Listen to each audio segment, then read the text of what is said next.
से ही हमारे ज्ञान के बारे में हमको पता चलेगा। प्रस्तर हो गया, फिर इसके बाद में हम बात करें तो तांबा, तांबे का ये खोज कर चुके थे, है ना। और उसके बाद में आता है कांसा, हमने बात करी थी कांस्य युगीन सभ्यता, कांसे का उपयोग जानते थे। और कांसा कैसे बनता है आपको बताया भी था मैंने, कांसा तांबे और टीन को मिलाकर के बनने वाली मिश्र धातु है। तो ये जो इनके हथियार, कृषि उपकरण इनके बनते थे वो तांबे, कांसे और पत्थर के बनते थे, पत्थरों का भी ये इस्तेमाल करते थे।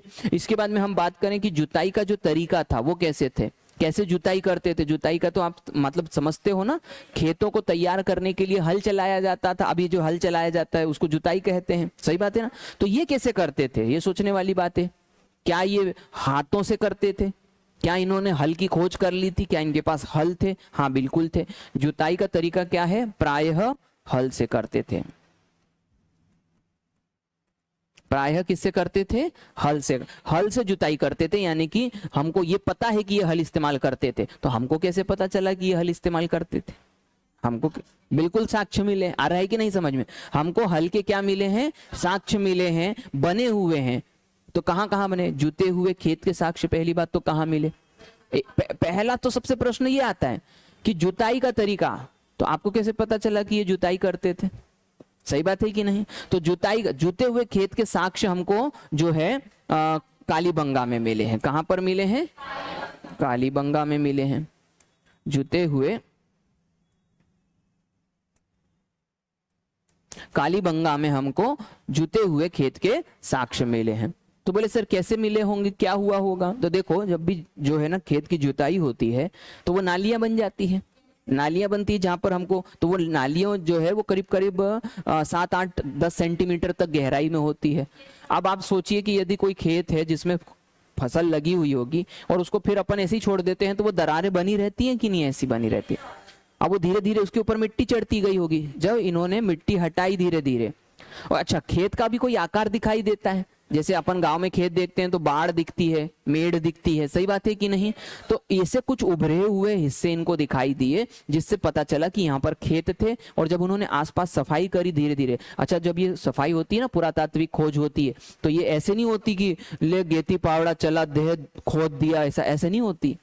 ये होती है कैसे, छोटे छोटे इनके उपकरण होते हैं, ब्रश रहते हैं, आ रहा है ना समझ में, छोटे छोटे उपकरण। ये ऐसे जोर जोर से नहीं मारते, नहीं तो वो तो अंदर कोई चीज होगी टूट जाएगी। तो बकायदा ऐसे ब्रश से हर चीज को साफ करते रहते हैं, हल्का हल्का हल्का हल्का हाथ चलाते हैं, ताकि वो जो उसके ऊपर कोई पैटर्न होगा तो वो पैटर्न बिगड़ना नहीं चाहिए।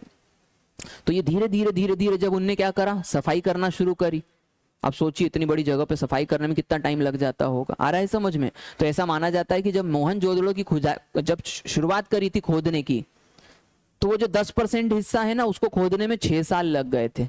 कितने साल, 6 साल उतने 10% हिस्से को निकालने में लग गए थे। कैसे, वो बस ऐसे ब्रश से मिट्टी साफ करते रहते थे, जरा जरा सी ईंटें, जरा जरा सी ईंटें, तो फिर छोटी छोटी हड्डियों के टुकड़े उनको मिलते थे, फिर वो संभाल के रख लेते थे, इस प्रकार से होता था। जुते हुए खेत के साक्ष्य हमको कालीबंगान से मिले हैं। मिट्टी के टेराकोटा, टेराकोटा क्या होता है नहीं पता है, जान दो। टेराकोटा पकी हुई मिट्टी को कहते हैं। क्या कहते हैं, पकी हुई मिट्टी को जब अपन पका लेते हैं ना, तो उस मिट्टी को क्या कहा जाता है, टेराकोटा का। तो पकी मिट्टी के हल के साक्ष्य मिले हैं। ये कहां पर मिले हैं, ये बनावली में मिले हैं। कहां मिले हैं, बनावली जो है स्थल, ये सब स्थल में आपको आगे दिखाऊंगा अभी। तो बनावली स्थल में हमको मिट्टी के यानी टेराकोटा के हल के साक्ष्य मिले हैं। तो कृषि से संबंधित पहले तो एक बार जरा पूरा एक बार समझ लेते हैं। अवस्था कैसी थी इसकी, विकसित अवस्था थी। अन्नागारों यानी कि इन अन्नागारों को क्यों बनाया गया था, तो कृषि अधिशेष को सुरक्षित करने के लिए बनाया जाता था। अन्नागार के यदि हम साक्ष्य की बात करें तो हमें कहां कहां अन्नागार प्राप्त हुए हैं, हड़प्पा। तो यहाँ पर क्या होगा, यदि प्री में क्वेश्चन आया तो ऐसा लिखा रहेगा कि अन्ना इनमें से किस जगह पर अन्नागार प्राप्त हुए हैं, और यदि 3 ऑप्शन दिए हैं तो नीचे सभी लिखा होगा, और नहीं तो इसमें से 4 में से आपको एक जगह दिखाई देगी। आगे बढ़ते हैं। जुताई का तरीका कैसा था? हल से। जुते हुए खेतों का साक्ष्य हमको कहां से मिला है? कालीबंगान से। और मिट्टी का जो टेराकोटा हल का साक्ष्य मिला है वो कहां से मिला है? बनावली से। अब हम कृषि में आगे बढ़ते हैं। कृषि में आगे जाकर के 1.2 देखो मैंने बनाया है ना, जो उसको आप समझना कि उसको व्यवस्थित तो कोशिश करिए। ये 1.1 पॉइंट हो गया, कृषि पे ही चल रहे हैं। ये 1.2 पॉइंट हो गया, कृषि पे ही चल रहे हैं। सिंचाई का माध्यम, किस प्रकार से ये सिंचाई करते थे? भाई खेती होती है तो पानी की तो आवश्यकता बनी, बिना पानी के खेती कैसे हो पाएगी? तो ये सिंचाई कैसे करते थे इसको हमको जानना था। तो मूल रूप से बांधों का निर्माण करके। किसका निर्माण करके? बांधों का निर्माण करके। इससे हमको पता चलता है कि ये बांध बनाना भी जानते थे।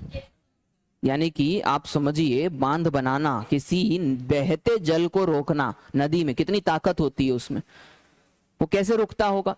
उतने समय पहले ये बकायदा कैसे चीजों को बनाया जाए उसके बारे में जानते थे। बांधों का निर्माण करते थे तो पानी भर जाता था, पानी भर जाता था तो फिर क्या करते थे?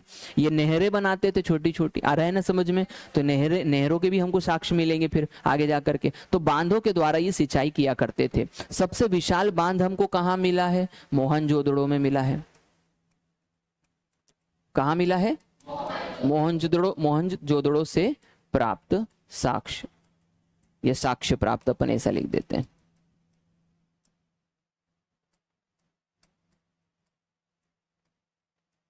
आ रहा है समझ में? मोहनजोदड़ो से हमको इसके क्या है? साक्ष्य मिले हैं कि ये बांध बनाया करते थे। और इसी के ऊपर आखिरी में एक फिल्म भी बनी हुई थी, मोहनजोदड़ो के नाम से ही एक फिल्म बनी हुई है। ऋतिक रोशन उसमें जो है हीरो रह चुके हैं, और वो फिल्म पूरी मोहनजोदड़ो पे बनी हुई है। उस फिल्म को यदि हम कभी खाली टाइम में देखें तो हमको पूरा मोहनजोदड़ो शहर समझ में आ जाएगा कि कैसे वो जीते थे। उसमें आखिरी में ये बताया गया, उस पूरे फिल्म के आखिरी में एक बात बताई गई है कि उन्होंने एक बांध बनाया था, और वो बांध आखिरी में जाकर के क्या हो जाता है? टूट जाता है, जिससे पूरा शहर क्या हो जाता है? बर्बाद हो जाता है। तो उनके पतन का जब अपन कारण समझेंगे ना, तो वो बात को मैं आपको समझाऊंगा। आ रहा है ना समझ में? तो यहाँ पर विशाल बांध हुआ करता था मोहनजोदड़ो में, उसके साक्ष्य भी हमको प्राप्त हुए हैं। घर में कुओं का साक्ष्य, यानी कुओं से भी एक तो सिंचाई करते थे। ये कुआं खोदना जानते थे, इनको मालूम था कि गहराई में जाएंगे तो पानी मिल जाएगा। अब अपन तो सोचते हैं हाँ इतनी सामान्य सी तो बात है सर, अपन खोदेंगे तो पानी मिलेगा, क्या मिलेगा? लेकिन आज से 4,500 साल पहले किसको पता था कि जमीन में पानी होता है? लोगों की बौद्धिकता क्या थी? पानी कहाँ होता है? नदी में होता है, जमीन पे थोड़ी पानी होता है।